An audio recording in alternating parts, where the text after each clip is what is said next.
का third Pokemon हुपा unbound and allied guardian जोई का थर्ड पोकेमोन लड़ने के लिए तैयार होते। लड़ाई के शुरू में ही एस का हुपा बहुत सारे electric type and grass type के पोकेमोन को समन करता है और अपने उन पोकेमोन के साथ मिलकर वो जोई के पोकेमोन को घेर लेता है और फिर एस के हमला बोलते ही हुपा अपने समन किए पोकेमोन के साथ जोई के पोकेमोन के ऊपर हमला करता है। हुपा के बुलाए गए सारे के सारे पोकेमोन अपने स्ट्रॉन्गेस्ट अटैक करते और दूसरी ओर जोई के इशारे पर जोई का पोकेमोन अपने चारों ओर पानी का एक शील्ड बनाता है और उस पानी के शील्ड ने हुपा अनबाउंड के किए गए सारे हमलों को ब्लॉक कर दिया था। एस हैरान होकर बोलता है इतना पावरफुल डिफेंस, तो रुको एक मिनट, अब ये लो। उसके बाद हुपा के पोकेमोन्स हुपा के रिंग्स के अंदर अपने अटैक्स को लॉन्च करते एंड हुपा के रिंग्स के थ्रू होते हुए वो सारे अटैक्स उस शील्ड के अंदर ही एलाइड गार्डियन के पोकेमोन को डैमेज करने जा रहा था। तो जोई बोलती है मुझे पता था तुम ऐसे करोगे और हम देखते हैं शील्ड के अंदर जो सारे अटैक्स जोई के पोकेमोन की तरफ बढ़ रहे थे वो सारे धीरे धीरे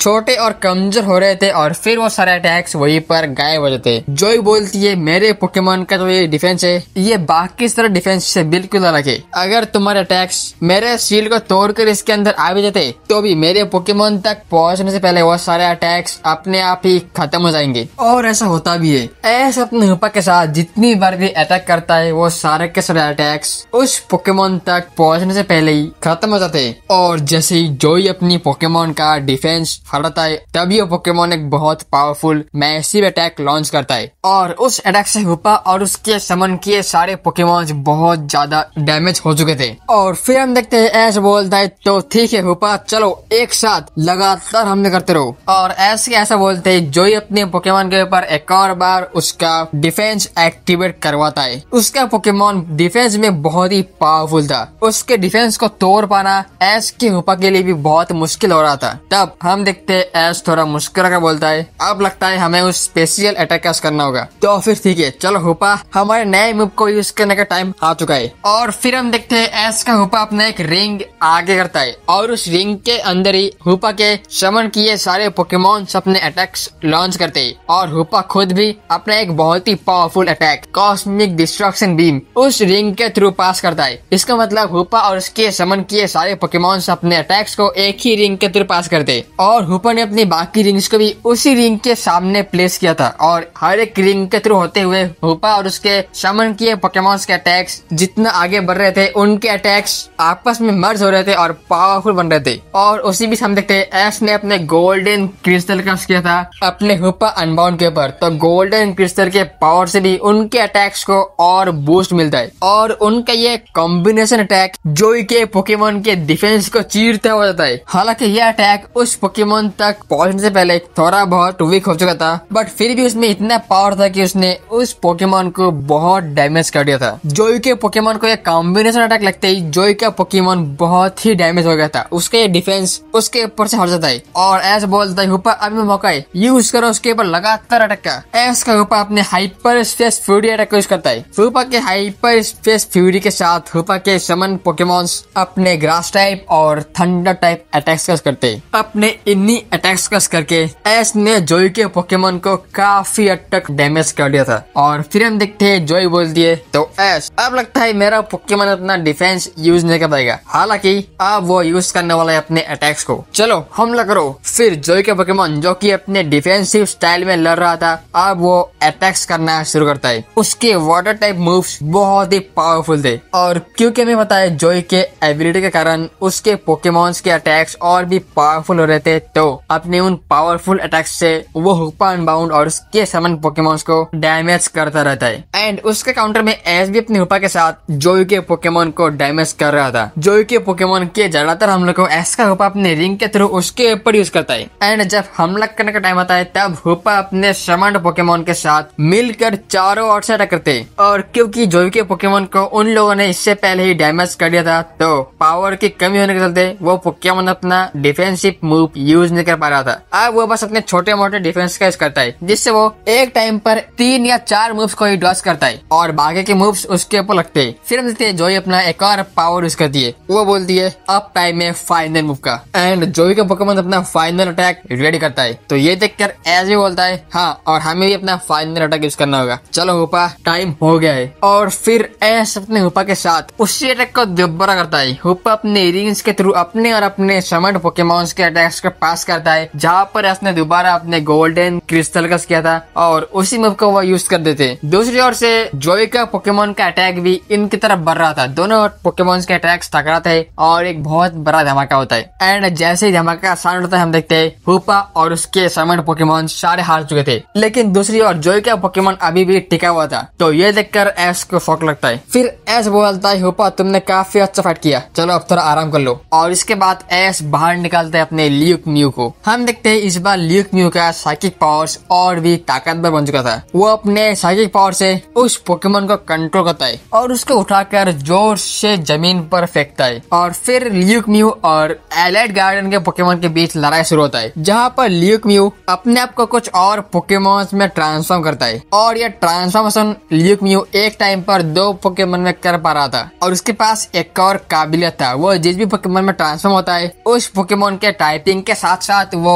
अपने साइकिक मूव को भी एक्स्ट्रा यूज कर पा रहा था, जो कि एस के लिए एक प्लस पॉइंट था। 2 पोकेमॉन में ट्रांसफॉर्म होकर ल्यूक म्यू ने अपने कुछ ताकतवर हमलों से एलाइड गार्डियन के 3rd पोकेमॉन को हरा दिया था। फिर जोई अपने 4th पोकेमॉन को बाहर निकालती है, जो कि एक छोटा सा पोकेमॉन था, वो भी साइज में ल्यूक म्यू के बराबर था। तो ऐसे अपने ल्यूक म्यू को अपने इसी फॉर्म में लड़ने को बोलता है और फिर ये दोनों पोकेमॉन आपस में लड़ना स्टार्ट करते हैं। एलाइड गार्डियन के पोकेमॉन बहुत तेज था, उसके अटैक्स बहुत शार्प एक्यूरेट होने के साथ साथ उसका डिफेंस भी बढ़िया था। एंड सबसे बड़ी बात, वो अपने ओपोनेंट के मूव्स को काफी हद तक पहले से ही प्रेडिक्ट कर पा रहा था। ये दोनों ही पोकेमॉन हर मामले में लगभग इक्वल थे। एंड जैसे ही लड़ाई आगे बढ़ता है, एस को पता लगता है एलाइड गार्डियन के पोकेमॉन वाटर टाइपिंग के साथ साथ साइकिक और फाइटिंग टाइप का था। और स्पेशली इन तीनों टाइपिंग्स के साथ वो पोकेमॉन ल्यूक म्यू को काफी अच्छे से टक्कर दे पा रहा था। दोनों ही पोकेमॉन अपनी पूरी पावर का यूज करके पूरे बैटलफील्ड में लड़ रहे थे।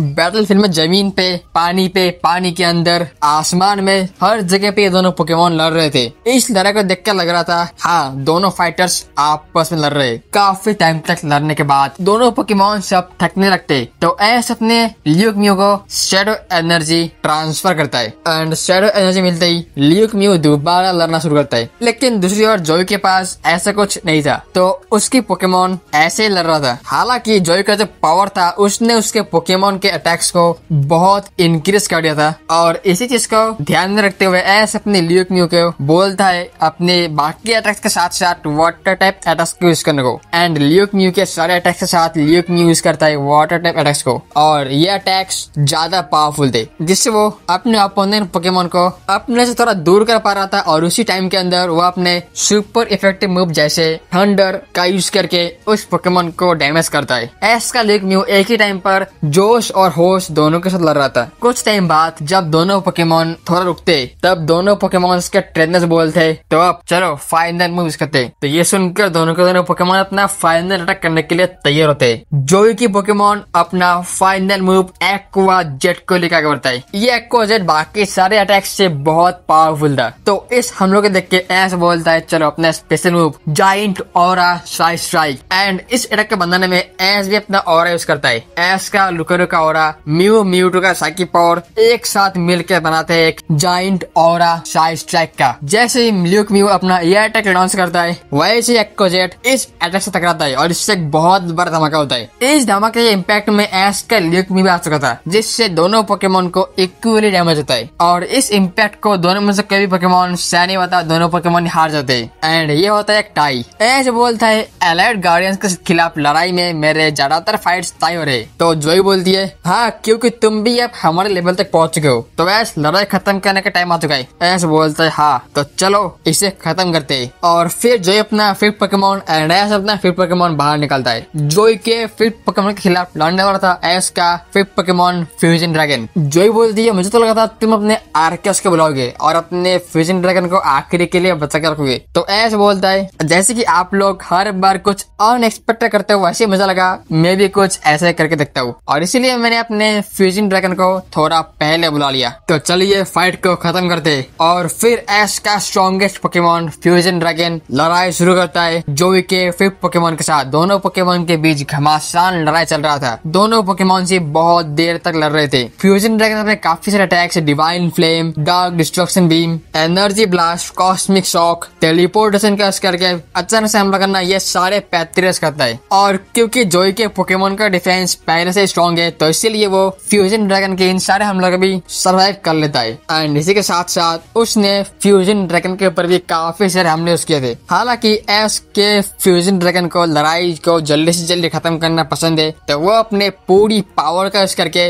अपने सारे हमलों में अपना पूरा दम लगाता है। लेकिन इसके बावजूद भी जोई की पोकेमोन अपने डिफेंस के हेल्प से उन सारे अटैक्स को रोकती हुई लड़ रही थी। जोई को पसंद है लड़ाई को लंबा खींचना और एस के फ्यूजन ड्रैगन को पसंद है लड़ाई को जल्द से जल्द खत्म करना। और दोनों पोकेमोन से अपने एक्सपेक्टेशंस को पूरा करने के लिए पूरा जोर लगाते। तभी फ्यूजन ड्रैगन एस को बोलता है, एस मेरे ऊपर गोल्डन क्रिस्टल और शैडो क्रिस्टल का एक साथ यूज करो। ये सुनकर एस तुरंत ये कर देता है, अपने शैडो क्रिस्टल से शैडो एनर्जी देना और फिर गोल्डन क्रिस्टल से अपने फ्यूजन ड्रैगन को एक पावरफुल अटैक बनाने देना। और फिर फ्यूजन ड्रैगन उस अटैक को लॉन्च करता है। अटैक का पावर देखते हुए जोई बोलती है, अब हमें भी अपना पूरा पावर यूज करना होगा। एंड फिर जोई का पोकेमोन भी अपना पूरा पावर यूज करता है। दोनों पोकेमोन्स का अटैक्स टकराते हैं, लेकिन जोई की पोकेमोन का अटैक थोड़ा कमजोर होता है फ्यूजन ड्रैगन के इस अटैक के सामने, जिस कारण से फ्यूजन ड्रैगन का ये पावरफुल अटैक जोई के पोकेमोन के अटैक को चीरते हुए जोई के पोकेमोन को जोरदार डैमेज करता है। जोई अपनी पोकेमोन को संभालते उससे पहले फ्यूजन ड्रैगन झट से आके इस पोकेमोन के ऊपर और भी हमले करता है। एंड कुछ टाइम के अंदर उसने इस पोकेमोन को हरा दिया था। और फिर जोई बोलती है, तो एस अब संभालो मेरे इस पोकेमोन को, मेरा एस पोकेमोन बाहर आओ। सी ड्रैगन एंड जोई का सी ड्रैगन बाहर आता है। उसका फाइनल पोकेमोन बहुत ही पावरफुल लग रहा था और जोई की पोकेमोन फ्यूजन ड्रैगन के ऊपर टूट पड़ता है। जोई के बाकी के पोकेमोन सारे डिफेंस में अच्छे थे और वो बैटल को डिफेंस के साथ ही स्टार्ट करते हैं, लेकिन जोई का ये एक्स पोकेमोन उनसे बिल्कुल अलग है। वो बाहर आते ही अपना अटैक करना स्टार्ट करता है। फ्यूजन ड्रैगन एंड जोई के सी ड्रैगन के बीच लड़ाई शुरू होता है। दोनों ही पोकेमोन पूरा जोर लगाकर लड़ रहे थे। हमारे चैनल के मेंबर्स के लिए special shout out and special thanks.